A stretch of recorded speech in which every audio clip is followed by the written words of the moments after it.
quiet.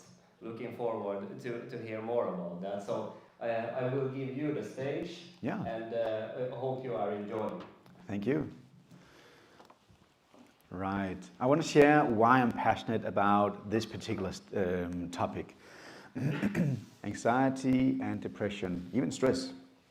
I think all of us have experienced moments where we have had stress. Many people have experienced depression and anxiety, or at least know somebody who have.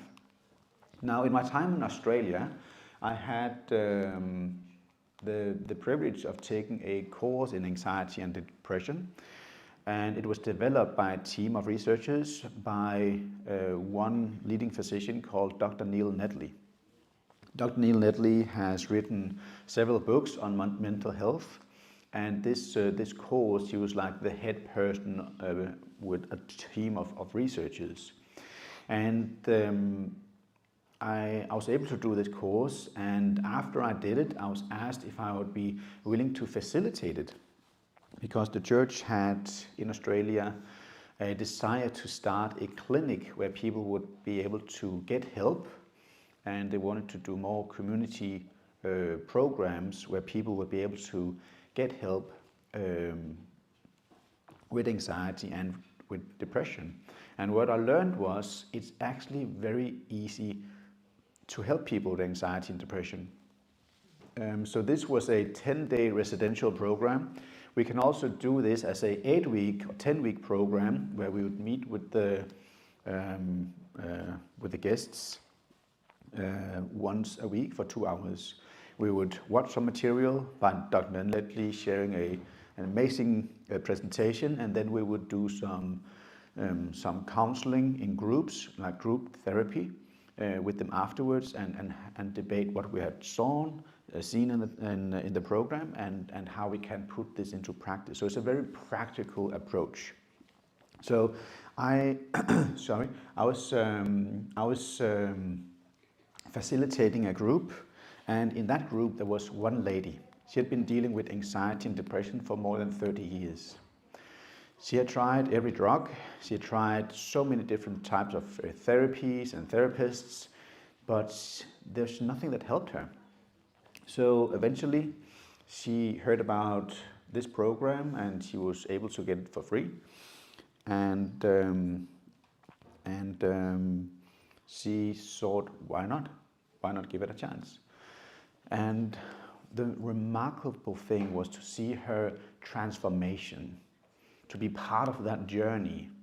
Because the first time I saw her, she was very depressed. Several of our, we call them guests, several of our guests, out of 16, 3 were suicidal. Most of them were dealing with major depression and anxiety as well.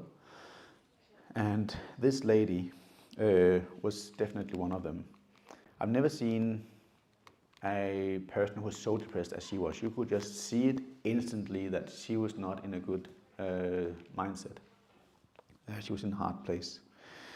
But day after day, I saw a bigger and bigger smile on her lips. She started to have more energy, she started to be more enthusiastic, she started even to make jokes. And if you were to compare her the first day to one of the last days during the program, you'd never would have guessed or believed this was the same person. On the first day, we do an evaluation of how bad the situation is through a screening. They do a test, about 82 different questions, and then Nedley and his researchers have done different calculations, and then you know exactly the reason why you have anxiety and depression. And there's thousands of reasons why. Nedley and his team has boiled that down into 10 head categories, which I'll share. And so during the 82 questions, you know what is your triggers, and you know where to improve, whether it's your lifestyle or what you eat or different other things, which we'll come to. So day number 9, we did the test again, and she had almost the highest score in both anxiety and depression. And because she was about to jump into this program with us, She told us she had already started to do some of the field work, some of the baby steps to be able to cope and be better. And she said if she hadn't prepared that, she would have been having the highest score on both anxiety and depression. Nevertheless, she was 2 points from the highest anxiety and depression. And on day number 9, on paper, she no longer had either depression or anxiety. Excuse me. And that was where I realized the power of a whole food plant-based diet, connecting with all the different lifestyle changes that we presented to our guests here doing this program. And I've seen how it works with strangers and also with people I care about.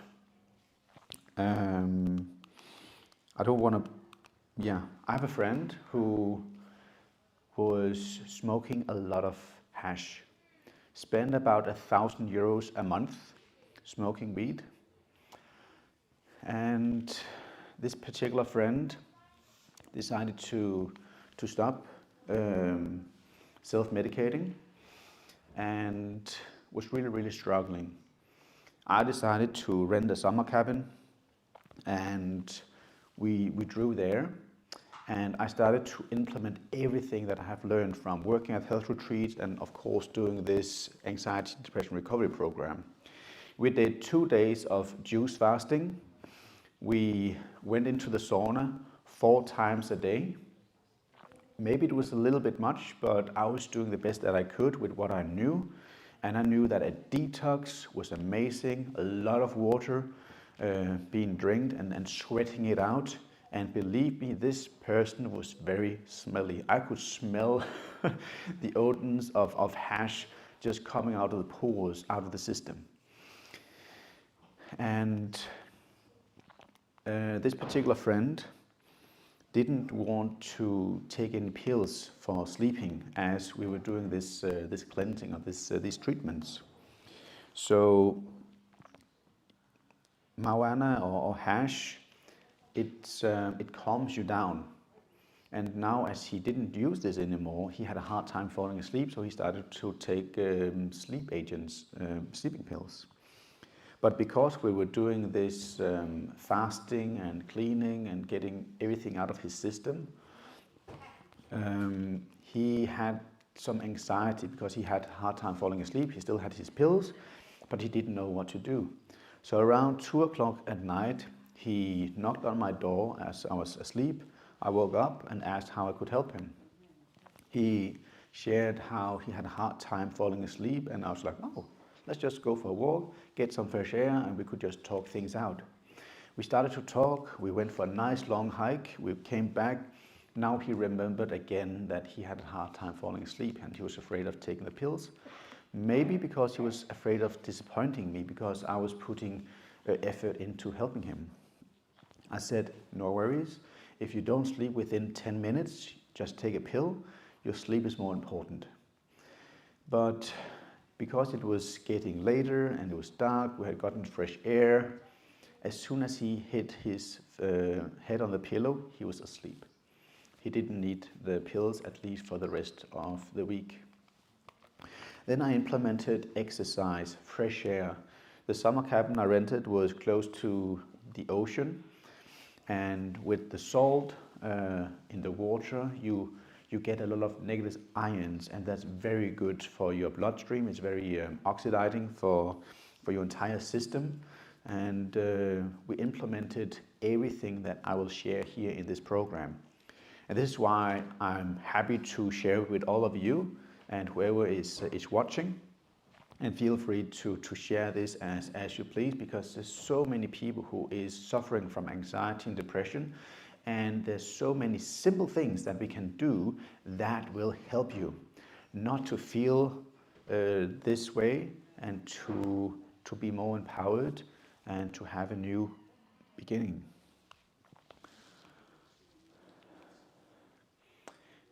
A lot of anxiety program, this program basically is focusing on what we call the frontal lobe. If we look at our brain, 1/3 of our brain is the frontal lobe. And our frontal lobe is where we will have spirituality, our will, morale, mathematical understanding, empathy, creative problem solving, and even our emotional intelligence. Can you see the value and the importance of a highly functioning frontal lobe? Now, people with anxiety or depression, what happens is that the frontal lobe, it actually deteriorates. We can call it atrophy. We can also say that it just got smaller, it was shrinking. Scientists doesn't know what comes first, kind of the chicken or the egg type of equation. If it's the anxiety depression that is causing the frontal lobe to shrink, or if it's the other way around, if it's the frontal lobe that gets smaller and that is the cause of anxiety and depression. Scientists doesn't know this, at least yet to my knowledge. But we can see that for us to make good rational decisions, for us to have a sense of problem solving and to be able to read and understand others, it's very important that our frontal lobe is functioning at full speed. So when it comes to depression, the 10 main reasons is frontal lobe hits. Let's say that you are in a car accident, you get a concussion. This would be a direct hit. Your frontal lobe, your head would be swollen, and even after a couple of days, weeks, even sometimes up to years afterwards, you'll have a negative effect. People within martial arts, particular boxing, even in American football, depression occurs simply just because of the hit that the brain gets through concussions and yeah, just different hits. So everything that attacks our skull is a main concern, of course. Then it's our lifestyle, but of course lifestyle is so big that we also have to, of course, talk about diet. We have different toxins, and different toxins work in so many different ways. Even today, it's hard to figure out like what exactly does different toxins do to us. We have what is called the cocktail effect. You have one chemical, you have another chemical. We don't know how they work, if they are brought together, how they work inside of our bodies. We have pesticides, we have fungus, we have molds, we have cigarettes and pollutions. All these toxins, as they accumulate, can be a trigger for anxiety and depression. Then it's social and inadequate coping mechanism. It can be that something traumatic happened in your life. It can be that you lost a loved one. And what often happens in certain ethnic groups is a lot of your friends or family, they die. And so if you're dealing with one death, a second death, a third death, a fourth death, within a very, very short time, you simply don't have time or the ability to grieve in a normal, healthy manner. So it just builds up every single time, and that is basically what is happening. So let's say that this is our identity. This is who we are as a person, and our mind, everything that we have. And so let's say that you lost somebody dear to you. Let's say that you have an unhealthy lifestyle. Let's say that you are stressed at work. What else do we have? Circadian rhythm. You're sleep deprived. It might be that you work as a doctor or as a nurse, and you have different schedules. You work evenings, you do night shifts, and I'll try not and make a mess of my illustration here. I don't want to be too bold. I do like to play it safe, at least just for... Okay, I'll stop playing now. So So every time that we get a hit, our foundation, our rock, so to say, gets shaken. If we, you don't get enough sleep, you wake up at different hours. Actually, just what many people do, you work early, you wake up early, but you like to sleep in the weekends. That is actually causing a bit of stress to the system. So the healthiest thing would be to wake up at the same time and go to bed at the same time. This helps you to have a better sleep, to have more energy, and for the body, the mind to be more relaxed. Then we have many different types of addictions. It can be alcohol, drugs, it can be pornography, it can be gaming, it can be consuming a lot of media, and of course a lot of television. Average in America for young teenagers, 9 to 16, about 4 hours at least a day on media, just on the screens. Some even up to 8-9 hours every single day. That's more than, in average, it's 40 hours a week, meaning a full-time job, just on social media or on media or devices, a full-time job. So of course that is doing something with our mind, and of course also with the system. And then it's our medical condition. It can be that you were diagnosed with cancer, diabetes, something which you don't have any control over. So just by giving that diagnosis, that you know that you are not well, you know that you are sick, you know that something is wrong, that information can also be a contributing factor for anxiety and depression. I have marked these two with the stars, and that's technically what we cannot do anything about. The 8 above, we can certainly do something about it, but we cannot change how you grew up. We cannot change your genetics. But if you remember what I said yesterday was that our lifestyle is the gun. Our genetics is the gun, but it's our lifestyle that's the trigger. So we can decide when the trigger is being pulled by how we live, how we eat, and how we can control our surroundings. And when it comes to growing up, there's certain things that we can unlearn, and there's certain changes that we can do that can help us if we did have a broken home as we were growing up, or if something traumatic happened as we were growing up. There's certain things where we learn to cope with these type of things, and that's some of the things that I will address tomorrow as we'll talk about resilience. I'll share more like deeply inside of the mind how we can think and how we can live a different life, how we can become more resilient. And the last point that I'm going to make in this presentation is how can we implement changes.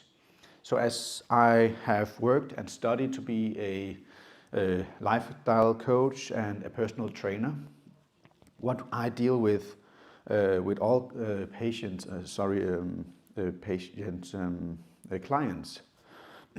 or athletes would be to change their habits. They need to go into a habit of exercise, of doing things differently if they want to achieve what they desire, their goals, their ambitions.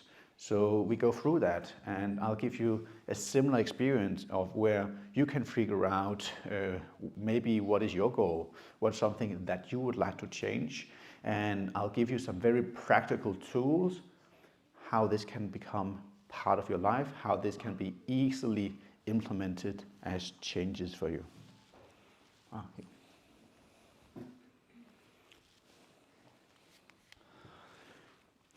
Things that have a direct front hit: alcohol, nicotine, narcotics. They, even though it's small amounts, they will have a negative effect to the frontal lobe. It will cause harm immediately. Even a low-carb diet. How many have heard about Dr. Atkins? He was the grandfather, so to say, to low-carb, high-fat diet as we know today, like paleo and carnivore and these type of diet. And what was remarkable with Dr. Atkins' studies, was that it was proven that people lost weight. For them, it was quite easy. And so many of his clients or patients, aka guinea pigs, they decided to continue a low carb, high fat diet. And guess what? A lot of them actually ended up with depression. Why is that? You see, when you don't have carbohydrates in your diet, or at least not enough, this is the basic fuel for our brain. Our brain loves carbohydrates. It's loved and is run by sugar. So if we don't have enough sugar in our diet in terms of potatoes, of pasta, full grain, quinoa, millet, spelt, whole grains, of course, then we are actually causing a bit of harm to the frontal lobe because we don't have the fuel that we like to give on the tank. So yesterday we talked a little bit about why plant-based and why lifestyle changes instead of taking a pill. I would like to suggest that our body is similar to a car. It matters what type of fuel you put into it. It matters how many octanes that you have in your petrol for performance. So if you take the wrong type of fuel, your car is not going to run very far. It might even break down. And it's the same that we see occurring in the body, but also in our mind. And so shortly we'll progress in towards what food is amazing for the brain and for good brain health. But we'll continue on here. Television and gaming. I will look into a little bit more detail with that. But basically, just consuming a lot of media, all the frames that is being changed all the time is actually damaging to the mind. You get very easily tired. The blue screen is keeping you up all night. It's recommended that you don't have any screen time 2 hours before you go to bed, because the blue light is causing the mind to think that it's still light outside, meaning that melatonin, our sleeping hormone, is not being produced. But if we would shut the television off at least 2 hours, our phones, our laptops, our iPads, at least 2 hours before going to bed, we would have more melatonin and we will have an easier time falling asleep. What I do on my phone, I have it on night mode, so it's a black screen that comes up, black and white, so I don't get the blue light exposure, and that helps me to fall asleep much easier. You can also buy glasses that takes away any blue light as well, so there's different things that you can come around it. Any type of addictions, of course, even frequent sexual arousal is causing a direct frontal hit as well. No regular written study or any type of like abstract thinking. We have this expression, if you don't use it, you lose it. And it's the same with the mind. If we don't occupy our mind, if we don't keep it busy, it doesn't get to do anything like fun, problem solving, working with something, a track where we have to spend time learning or making a puzzle, anything, then the brain has a tendency to be a bit lazy, and it's also a direct hit. If you go against your conscience, so remember how the frontal lobe was connecting with your emotional intelligence, but also your morale, your will. So if you go against this is a direct hit where it can lead to depression. You become very sad, you become annoyed with yourself that you did something that you basically would never do, but this is just taking out more wood from our foundation. And then all of a sudden, as we are faced with a challenge, as we want to make a decision, everything seems wobbly. We have a harder time making a decision, we're slower, we become insecure. And that's basically because we have taken pieces out from our foundation that used to be healthy. But as we go against our will and as we do certain things that is not helpful for us, our foundation becomes destroyed, and it just makes it harder for us to make good, solid decisions. You might even have experienced this yourself, where it was easy for you in the past, let's say maybe 5-10 years ago, and somebody told you something and you just act upon it immediately without blinking, without thinking twice, and now you're somewhat hesitant and you start to think, why is it that I'm just struggling making a decision where this type of decision I would just be able to make up my mind in 2 seconds and I knew exactly what to do. This is the main reason, this is the cause behind it. But friends, there is a way and several ways where we can start to rebuild the tower brick by brick. When it comes to loneliness and depression, this is very, very common. Many people who is depressed isolate themselves. There's some quotes that I like and I find they're quite amusing, but I like to address it nevertheless. If you're lonely when you are alone, you are in very bad company. And that's very, very true. Imagine hanging around with yourself and you just have this very negative self-talk towards yourself. This is how many depressed people feel all the time. They feel that you're stupid, you're bad, you're not good enough. And a lot of, especially young women, girls, they are looking at social media, they see models everywhere, a lot of photoshops has been done, and they think that this is normal. And so they go to the gym and they don't see the same results. They just find themselves to be lacking. They find themselves not to be adequate, and more pieces is coming out because they start to believe a certain lie that is being pushed through the media. When somebody seems to be lonely, it seems selfish to be lonely alone. Wouldn't it be amazing if people who were lonely would be able to be among other people, even people who feel lonely themselves? So actually one of the best remedies against loneliness is to do type of like volunteer work. The Bible has a word for love that is called agape, and agape love is a type of love that is unconditional, like a parent would have to a child.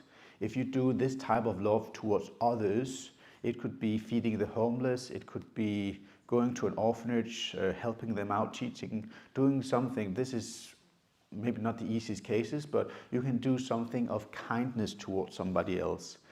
You can be the one who gives somebody a compliment and they're like, oh, thank you for that, or something small. Doing something that other people appreciate actually helps you to feel better because you did somebody a favor and you did something that helped another person to feel valuable and even loved. So it could be working also at a second-hand shop, for example. You can meet a lot of people there and you can make a difference. There's so many different things. So if you know somebody or you feel lonely yourself, I would advise strongly to go into some type of volunteer work, and you would find yourself to be among people, and you would see yourself being more happy as well.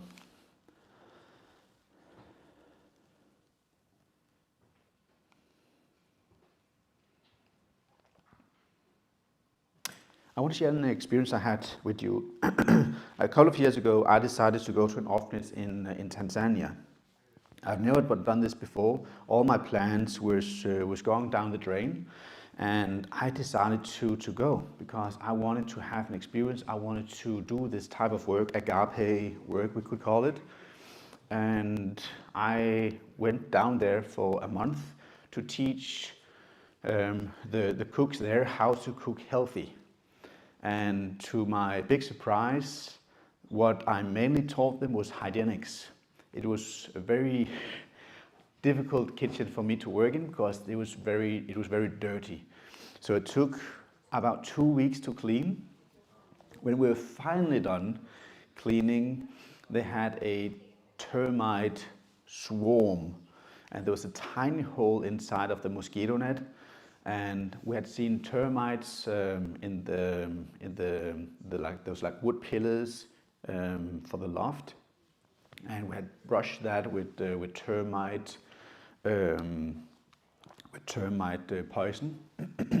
And so the termites that came in because of the poison, they just died immediately, meaning that we had to clean the entire kitchen one more time. I was so tired, but somehow it was also fulfilling because I knew that we had to clean so that we could serve the children healthy and good food. At my time there, I learned a lot of things, and I experienced the deepest type of love and compassion I've ever seen towards anybody else who they didn't know. There was a guy from the village. He had had a very bad accident where he spilled hot oil on his leg that caused him to faint. And unfortunately, where he fainted was in the middle of the fire where he was heating the hot oil. So he was like lifting it up, it was spilling down, and he fainted. And that led to a very severe burn where a lot of the flesh was actually completely burned off. And if you're a bit sensitive, you could see parts of the chin bone because the burn was so bad.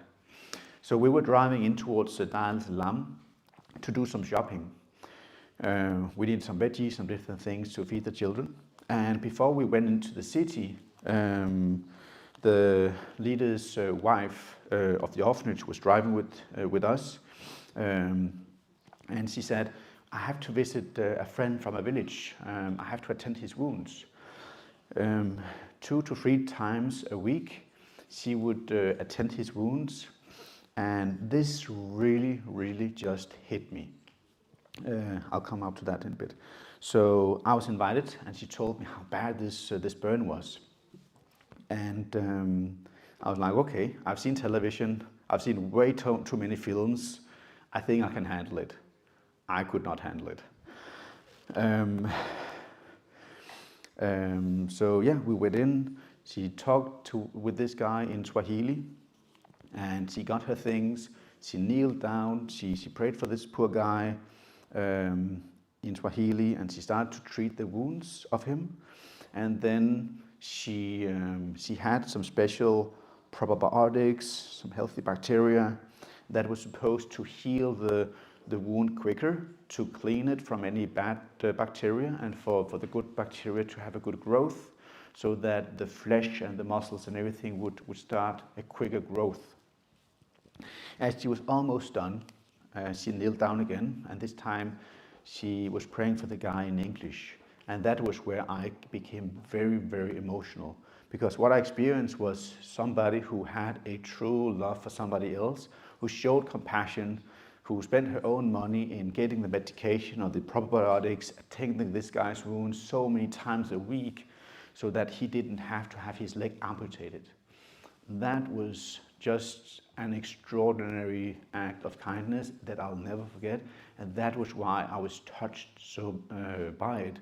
Just amazing to see how somebody would care for somebody who was not able to pay them back, and just the generosity of time, willingness to help somebody who was in need. So yeah, I want to share that experience with you. When it comes to volunteer work, it's very meaningful. Just for me to have that experience, I didn't even do it, I was just there to observe, but wow, it really made an impression upon my heart.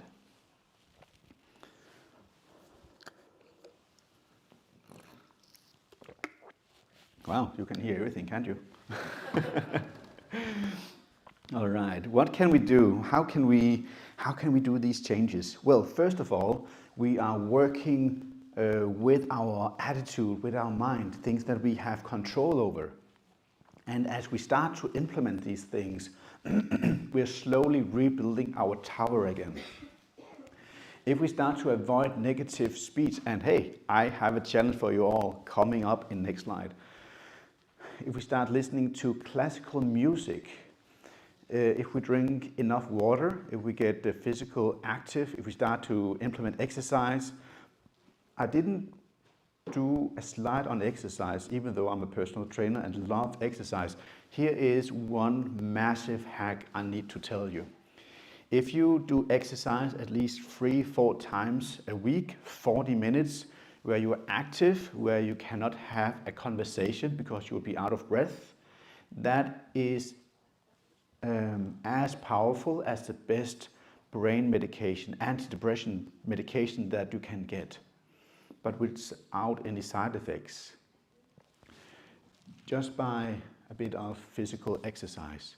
Because the exercise is helping us to have, we do actually produce cortisol when we are, if we're running or if we're exercising, especially if we're doing interval training or HIIT training.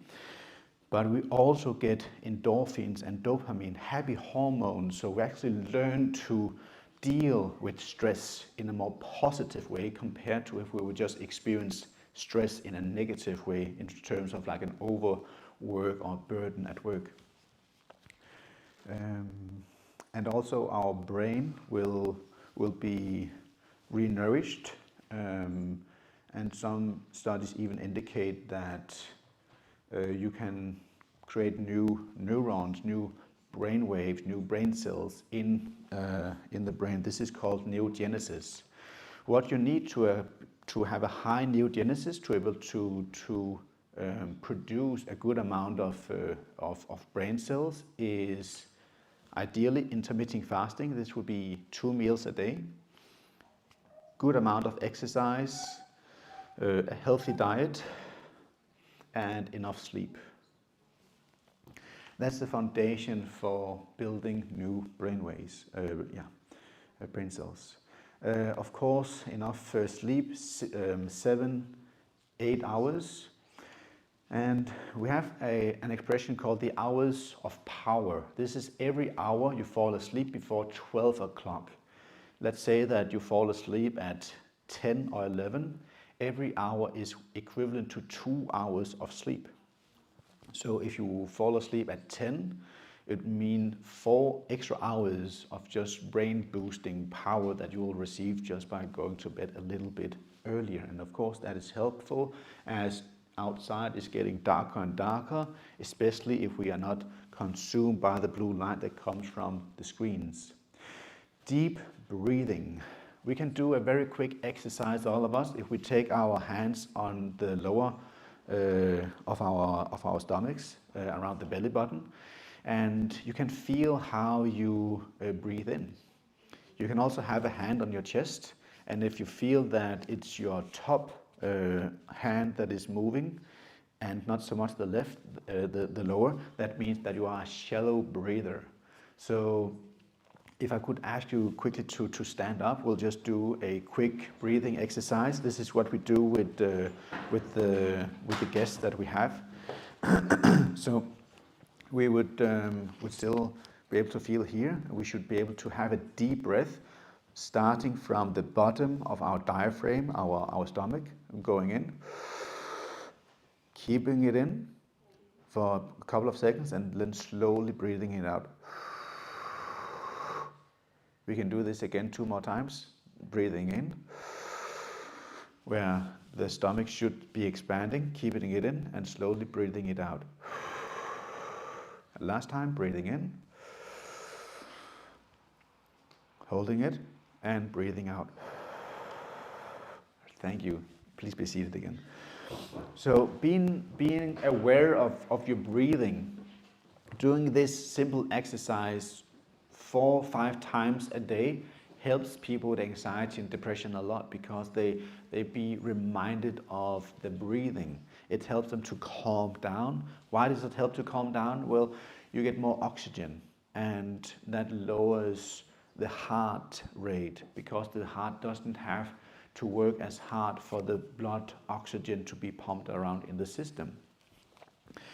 And we can take off the focus of something negative towards our breathing. Then we can have light therapy, and again, as things are getting darker and darker outside, we get less and less exposure to sunlight.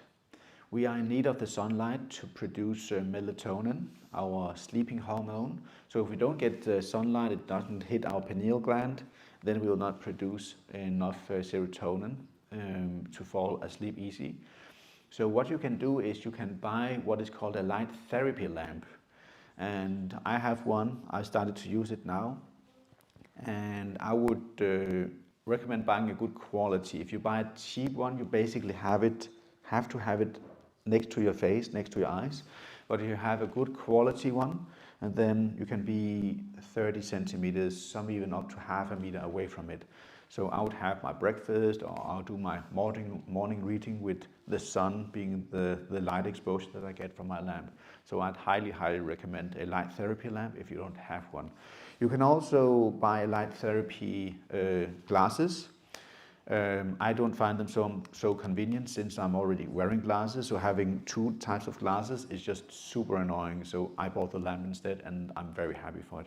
But I have friends who's doctors, and they just love their light therapy glasses, because they can do their breakfast, they can do their thing in the morning and get the exposure of light, and it helps with our mood and also our overall health. And then a deep study, doing something where the brain gets occupied. This could be a Sudoku, it could be a puzzle, it could be learning a new skill, an instrument, a language, doing something challenging at work. It can be, for example, that you are a carpenter and you are doing some framing, some detailed work that you haven't done in a while. All this is helping the brain to be like, ooh, I need to adjust and want to learn something new. And the brain just seems to be feeding by this. Another thing is omega-3 fatty acids. We don't get enough omega-3 in our diet. And what I recommend is not taking supplements in terms of fish oil, because it's very difficult, not to state at least impossible, to get mercury or heavy metals out of the fat from the farmed fish, or even wild-caught fish today. So I'd always recommend flax seeds. What I do, I take 1 to 2 tablespoons of flax seeds in the morning. I have it in a coffee mill or a grinder. I just give them a blend, and I have that on top of my cereal, my granola, or in a smoothie. You need to blend them or to crush them into very fine. That's how you get release of the omega inside. You also get a good amount of fiber. You can also take the flax seeds that has been crushed again into a glass of juice and do that as a morning shot. 1-2 tablespoons, then you get enough omega-3 fatty acids if you are an adult. Another thing that is amazing to do is a gratitude diary. Write a few things, 3, 4, 5 things that you are grateful for each day. This helps you to have a more positive mindset, leads us to the next thing. And this is the challenge that I'd like us to try for the next 40 days. Try to avoid all type of negative speech. To say something negative about yourself, others, or items. You would find this would be very difficult. And here's the catch. Let's say that you came to day number 10 and your favorite sports team, soccer team lost, and you start to say something negative about the players. You have to start over again from day number 1. And you're done when you have completed 2 full weeks of not being negative in any way. And this actually is something that professional athletes and business people, they implement into their daily life, because it helps them to be more positive, and it helps them to be more aware of what they say about themselves and of course about others. So having this type of awareness is very beneficial. And you would find likely that maybe you're not as positive as a person as you thought to be, and now you have a simple tool how you can become a more positive person, also to be around. Another thing is classical music. I find this to be very, very interesting. So as I learned the benefits of classical music, I started to implement classical music as I was doing my own studies, and even when I was preparing this presentation, when I was doing the research for it and reading into Dr. Netley's books of anxiety and depression, I just found it meaningful. Even though if you don't like classical music, it will still give you some positive effects by it. And studies show actually if you listen to 45 minutes of classical music doing mental work, something challenging, it actually helped the frontal lobe to expand, to grow again. Quite interesting. Here I have listed some different benefits of classical music. Increases interest in reading, prompts thinking power, helps the frontal lobe to sort information, increases productivity, increases creativity, and it reduces irritation. Unless you really don't like classical music, then I don't think this is relevant. And it increases self-control. Some studies were being done in supermarkets where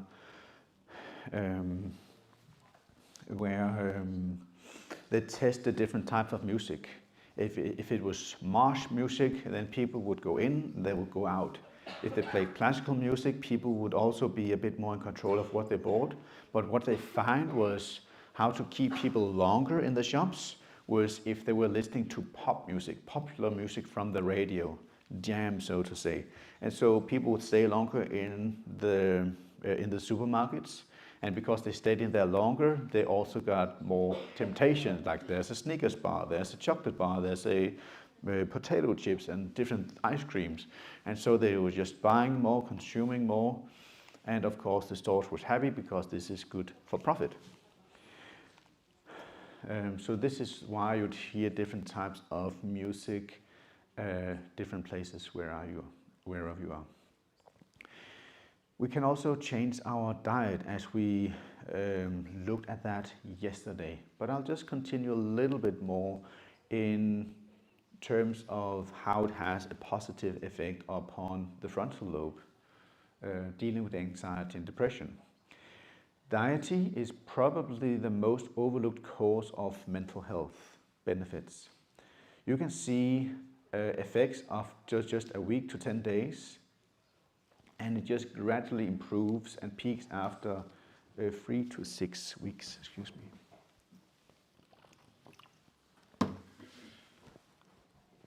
Month, sorry. And when it comes to what's important with diet, I just want to explain serotonin, and we'll look at what is the building blocks and how and where we can see the building blocks, but we just need to understand what is serotonin to be able to see why we want to change our diet so that we can have more of this. Serotonin is often associated with feelings of well-being and happiness. A general decreased level of serotonin in the brain is associated with depression. But serotonin plays a role in regulating appetite, sleep, memory, and much more. However, most of the serotonin that is in the body is located in the nerve cells that coordinate the movement of our gastrointestinal system. So serotonin is therefore of great importance to our gastrointestinal system. Serotonin is an important neurotransmitter in the brain and can only be produced if tryptophan is present. So we'll look at the building blocks, how we can get tryptophan in our diet. One thing that is worth mentioning is that meat is actually blocking the intake of tryptophan. So if you are on a high meat diet, it's actually hard to get tryptophan to be dissolved or to be absorbed into the system. So another good reasoning of going to a more plant-based diet. Another thing that is with meat, studies show that if you are on a meat diet, a normal American diet, and you go on a plant-based diet, your cortisol level, your stress hormones will decrease with up to 23%. So just the drop of 23%, how much you think this would help somebody deal with stress, anxiety, or depression? I believe quite a lot. So now we come to what I enjoy as a chef to read about, how I can transform my plates, my meals, to something healthier, and that will be good brain boosters as well. And I've listed it up with the things that has the highest of all the high tryptophan items that I was listing up here. So the best one is tofu and flax seeds. Remember how we wanted to have that for our breakfast in the morning, getting our free omega-3 fatty acids as well. We're also getting our tryptophan. Roasted pumpkin seeds. Actually, you have more tryptophan available if it's roasted compared to if it's just raw. Very interesting. Gluten flour, sesame seeds, spirulina, this is type of seaweed, almonds, walnuts, chia seeds, sunflower seeds, and oats are the foods that contains the most tryptophan. And again, a high calorie diet will prompt serotonin and reduce the production of stress hormone cortisol. To be able to produce serotonin, you need to have B, D, and omega-3 fatty acids in your diet, and if you have enough, you will start to produce serotonin.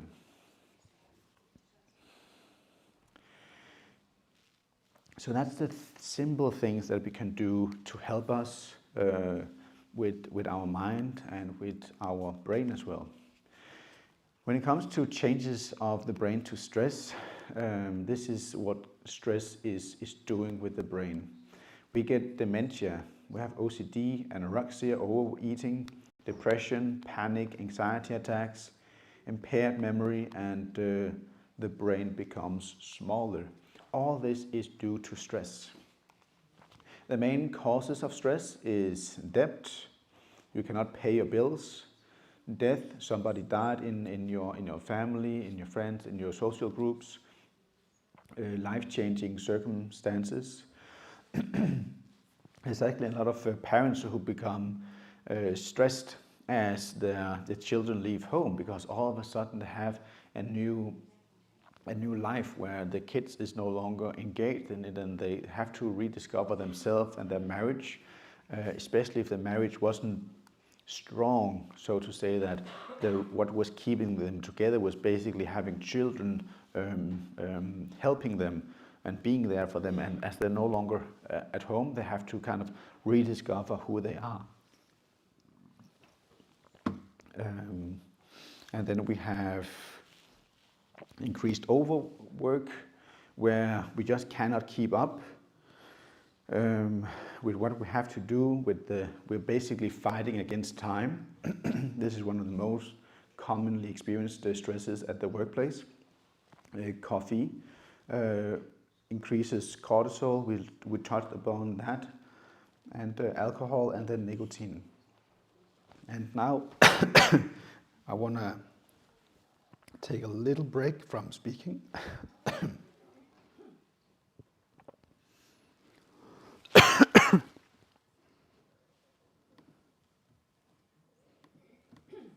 The researchers at Lake Forest, North Carolina, where I underwent 2 MRI brain scans.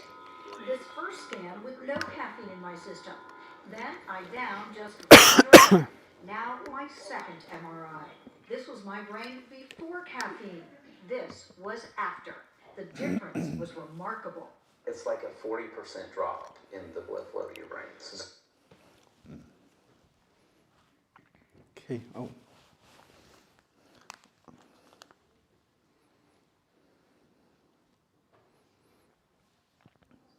Okay. I thought it had. Excuse me, my voice is a bit tired. So as a chef and as a culinary instructor, it happens that I'm yelling a little bit of the students. No, it's a season where you can get a cold, and of course it has effect on the voice as well. I think the voice is coming back just shortly, just like my internet connection. Oh, yeah, that'll be nice. Thank you.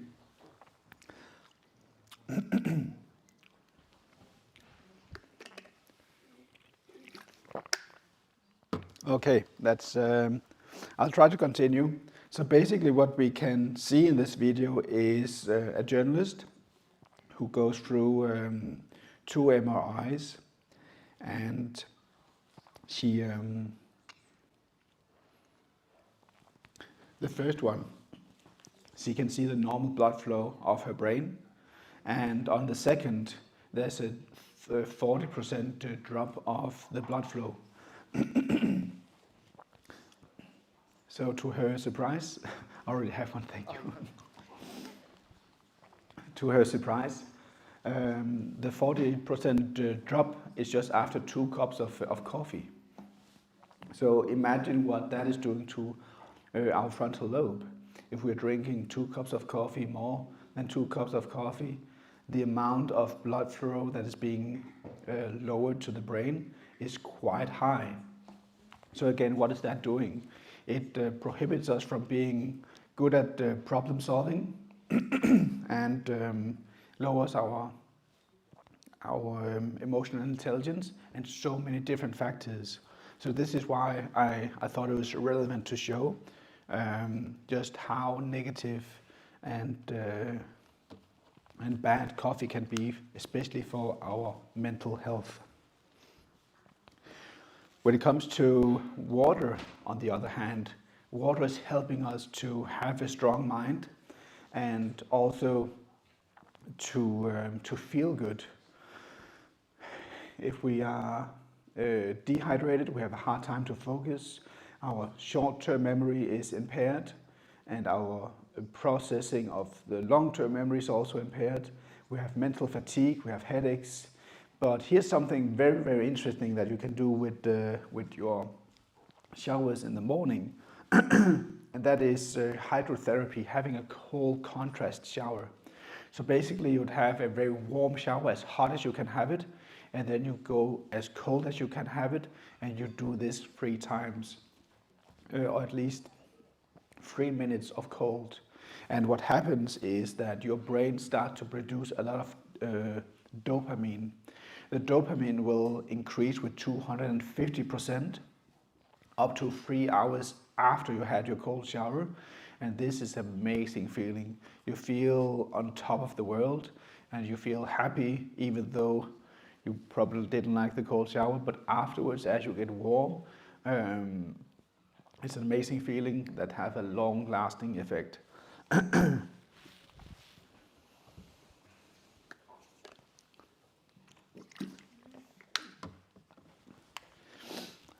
I like to focus a little bit upon various addictions. We can see here that smoking is also causing less blood flow to the brain. Alcohol, obesity, it's not so good here on the screen, cocaine as well. And I want to share here what Eastern meditation does. Eastern type of meditation causes the brain alpha waves to be beta waves. And thank you. And this, yeah, just hot water. Yeah, just hot water. Hot water, that's good. Thank you. So what does this does to us? It's actually the same as television. We come in type of a hypnotic state where mind control is being easier.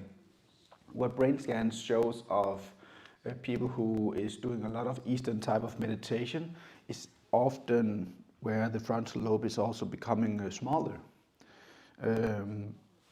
And this is one of the symptoms of people with anxiety and depression, where the frontal lobe has become smaller.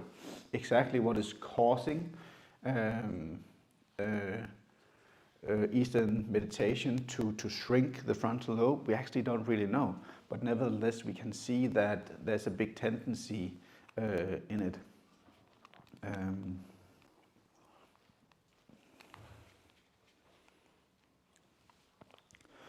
When it comes to sugar and cocaine, we can also see that it has a negative effect on the brain.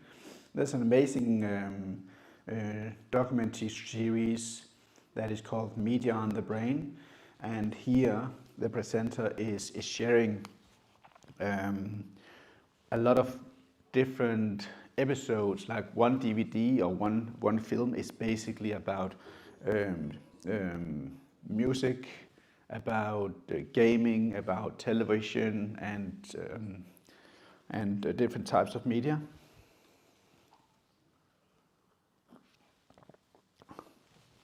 And he just explains what happens in the brain, but also what you can do to avoid negativity from excuse me, from all the media. Another type of meditation would actually be prayer. Prayer is a form of meditation unlike any other forms of meditation that performs and strengthens the frontal lobe according to science. The purpose of prayer is not to change God, but let God change us in the right direction. The alpha waves, this is what I find very interesting. The alpha waves in the brain are highest during prayer, leading to active determination. So it seems it's easier to make a decision doing this type of meditation. Prayer is an effective way to reduce tension and to relax the body. There was a study being made on athletes. Three groups were to sprint as quick as they could. One were to stand still and just catch their breath. Second group were to lay down and catch their breath, and the third group were to pray, standing up. And very surprisingly, it was the third group that had the highest heart rate. The second was the one who was laying down, and the one who was standing up, doing nothing besides catching the breath, was the one who had the highest heart rate of the three groups. If you rearrange the letters in depression, you will get I pressed on, meaning that your current situation is not your final destination. We'll now look into how can we change and what is the causes of change, and how can we change our habits. And I will come up with these 4 examples, and we can have a little break, and then I'll just share the last points of the PowerPoint afterwards. So we have 4 stages of change. Number 1, you're unconscious incompetent. You don't know that there's an issue, and you are kind of ignorant that this issue is part of your life. Let's say that you are obese, but you didn't really think about it, or you were not really conscious that this was a health hazard of yours. And stage number 2, you become conscious incompetent. You are aware that there's an issue, but you don't really know how to deal with it or what to do about it. Stage number 3, this is where you start to implement change. You become conscious competent. You still have battles to fight. You still have certain things to address. And finally, number 4, you become unconscious competent. This is where the battle has been won. You're no longer a slave to your past or to the addictions or whatever it might be. You have won the battle. You can, let's say that you used to be an active alcoholic. You can see somebody else drink and it's not going to affect you at all. This is the 4 stages of change. And with the next part of the presentation, I think we'll just do a 5-minute break, and then I will go more into actual behavioral therapy. How can we change our habits and give you the tools so that you can make good lifestyles decisions of change. So let's do a 5-minute break. So let's continue 1:15.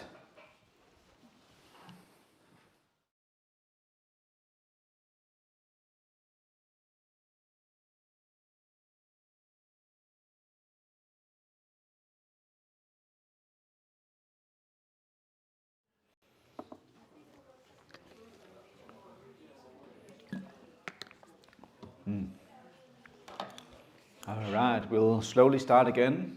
My voice is back, so when it's still here, I like to continue before it disappears again.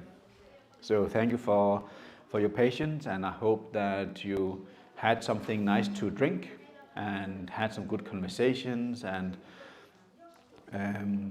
yeah, let's continue on.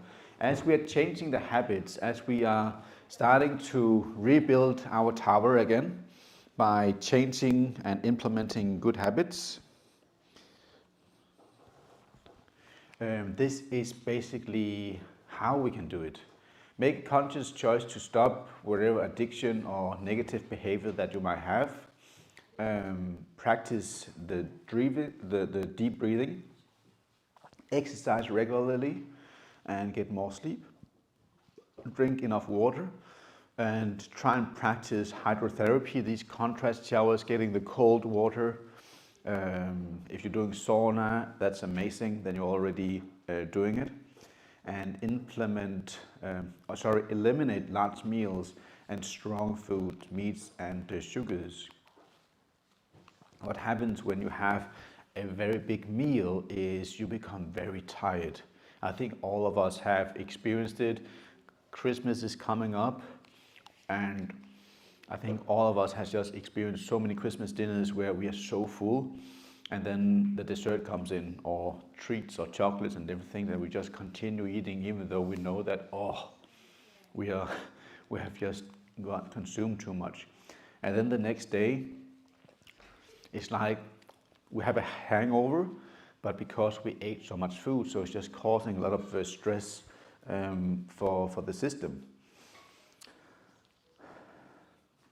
And then it's about avoiding high-risk situations. There will be people, let's say that you're smoking, you want to give up smoking, but now you're at work and a lot of your colleagues is smoking. Now it's very difficult for you not to go out with them, because this was your habit. You used to go out, have a cigarette, have a 5-minute break, come in, and you do some part of like socialization there.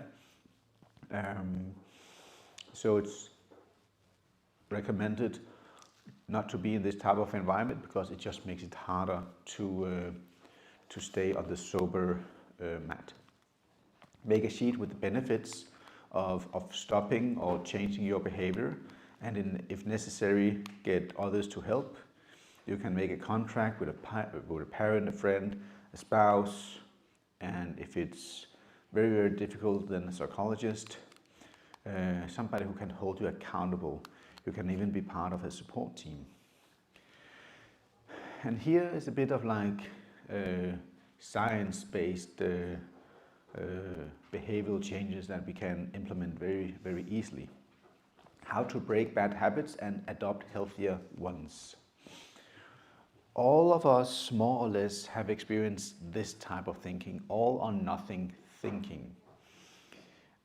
Being a perfectionist, this is a big part of who I am. If I do something, I do it 100%. So as I decided to go on a plant-based diet, I did it from day one. I did everything. I didn't have any refined food, no chips, no chocolate, no alcohol, no coffee, no sodas. Everything was whole food, plant-based. I just went all in. This is who I am as a person. Like, I'm a personal trainer. I love optimizing. I'm a big nerd when it comes to that. I just enjoy that. And tomorrow we'll look at motivation. What is it that motivates us, and how can we get more of it? So that's coming up tomorrow. The presentation starts at 12 as we look at how we can become more resilient. But part of that journey of being more resilient is to learning different coping mechanisms, and also to have a healthier, better mindset. Because all or nothing thinking is actually prohibiting you from doing small adjustments that in the long run will help you to have a better health and better lifestyle. Let's say that you would like to transition into a more plant-based diet. You don't need, like I did, to do it 100% from day number one. You can implement 1-2 times a week just to get familiar with how to cook in a different manner. And then slowly you get more confidence, you want to try out more things, and now you're doing like an extra day or 3 days or 4 days, and then all of a sudden you become passionate. You can already see and feel the difference because you just did small steps instead of something that was kind of like causing you anxiety on the other hand. And this is actually what I want to talk about now. I don't know how many of you have seen this model before. This is what we call flow. When we are in flow, we completely forget about our surroundings, where we are. We love the moment. We just love what we are doing. For example, when I was in Australia, I was doing diving. I was completely forgotten. I forgot completely about everything around me, about time. I was just looking at the fish, taking photos of sharks. I was just really enjoying it. And occasionally I had to watch my air supply. And when it was come down towards yellow, that's when I started to need to focus. But the first part of the dive, I was just enjoying it. Time, space, I was completely gone. I was just enjoying it. I was in flow. So there's certain things that you enjoy where you just forget about where you are. You can do this for hours and hours and you just enjoy it. For many, at least for my students, this would be cooking. This could be a craft. It could be singing. It could be playing an instrument, something that you're just passionate about and love doing. Then we have something that is too easy. It becomes very, very boring. If something is too hard, then you'd have like a panic attack. So the sweet spot is what we call flow. So this is why when we are doing changes, we should never do it too slow. So it's kind of boring. We still want to be challenged, but we also don't want to be too challenged too much, because then it just becomes a burden instead of a blessing. This is what we have in kitchens. I teach my students the 90% rule of focus. Where should you put your energy? Where should you put your time, your effort? Some, creating a dish like this, focus on one little element instead of the complete dish as a total. Meaning that they now only have 10% time left, and then they panic and then they rush, and it doesn't come out with a beautiful plate as this. Where on the other hand, if they had focused on the bigger picture of what was most important and spent the time there, then afterwards you have a little bit more time dealing with the 10% being the last touches of the dish. So sometimes we focus on things that's not important, and we all of a sudden become stressed and we rush because we didn't apply this rule in our life. When it comes to time management, I have this system. I have red, yellow, green. And I have need to do versus nice to do. If something is red, I need to do that now. This is the first priority. Yellow is something I need to have done today, but it can wait. Green is something that I can maybe do tomorrow. So when I'm setting up myself to cook for an event or for friends coming over, I know exactly my priorities. I know what I need to start with, because that is according to the 90%, and then I can focus on the 10% later on. Also, eat the frog. What does that mean? It means eating the frog is basically why you are procrastinating. Eating the frog is the thing you don't want to do. It could be as a teenager cleaning your room, and because you don't do it, it just becomes worse and worse and worse until there's no way back. Your parents is ordering you to clean it. When it comes to tasks, I always start by eating the frog, by doing the thing that I want to do the least. When that is out of the picture, I can just enjoy my time. Like, okay, now it's done, now I can just enjoy. now I'm having a good time, and I'm happy, I'm satisfied that I ate the frog, vegan frog, and and, and that out of the way, no more procrastination. We'll go very quickly through this model, SMART goals. It has to be specific. What do you want to accomplish? Meaningful. What is this goal? Why is this goal important to you? It has to be achievable. What steps will you take to achieve it? Realistic. What is the action oriented verb? And timely. When do you want to achieve this goal? And as we are creating our goals, it's good to know the difference between a goal and a dream. Muhammad Ali have this quote: "If your dreams doesn't scare you, they're not big enough." Dreams is something that we can't really do or accomplish. It's a dream. It would be lovely if, but a goal is something that we can accomplish if we have a good system. This is one of them. There's a website called Whoop My Life, where you have this material and you can go through it, and it's a help of changing your habits. What it comes down to is wish, outcome, obstacle, and plan. What is your wish? What is your most important wish or concern? Pick a wish that feels challenging, but that you can reasonably fulfill within the next 4 weeks. So we have a time limit. We have something that is realistic and something that we want to achieve. What is the best outcome? Why is it motivational for you? Why is it important for you is basically what we're asking here. If your wish is fulfilled, where would that leave you?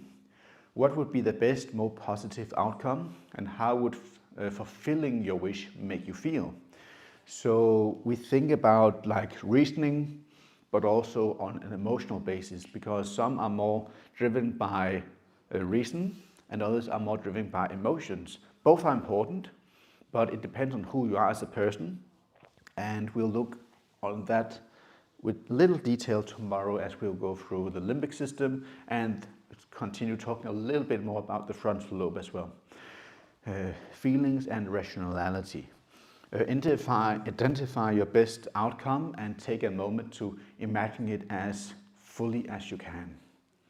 What is your main inner obstacle? What is prohibiting? What is holding you back? What is it within you that holds you back from fulfilling your wish? It might be an emotion, an irrational belief, or a bad habit. Think more deeply, what is it really? Identify your main inner obstacle and take a moment to imagine it fully. Right, so by going through this type of list of questions and answering it, writing it down, making a plan, it helps to be more productive and also to fulfill what you would like to accomplish. And as you spend time and as you invest yourself, slowly but gradually, the pieces of restoration start to fall into place. And where it was difficult in the past to make a decision, and where you didn't see that you were adequate, all of a sudden you see that you have more self-confidence in yourself because you did something difficult. You changed something, you made an effort to improve your own health. You started to rebuild your tower. And tomorrow we'll talk about resilience, and we'll talk about how we can build a strong mental tower, more in depth, how we can become more resilient, and also how we can help others to a stronger, better mental health. So this is tomorrow. We will start the presentation at 12, and I hope to see you all there, and I hope that you gained some insights in the causes of anxiety and depression, but even more importantly, what can you do? How can you change, and how can you be motivated to do the changes? And again, tomorrow we'll also look at motivation and some different important pillars. So yeah, tomorrow, hope to see you there. We start again 12 o'clock talking about resilience. Thank you.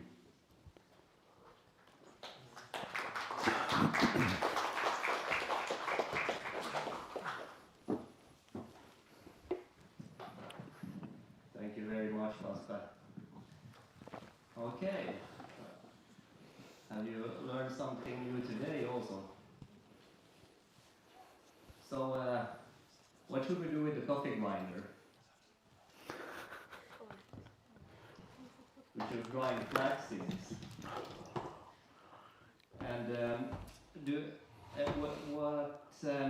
what do we get from flax seeds? Omega-3. And how many tablespoons do we need per day? 1 to 2. Nice. Is it You three? listen. Okay, Okay. I keep hearing 1 to And, 2. I keep hearing 1 to 2. Speaking of spirituality and prayer, let's pray that God will help us to make these changes, to have a healthier lifestyle. So let's pray here in the end together.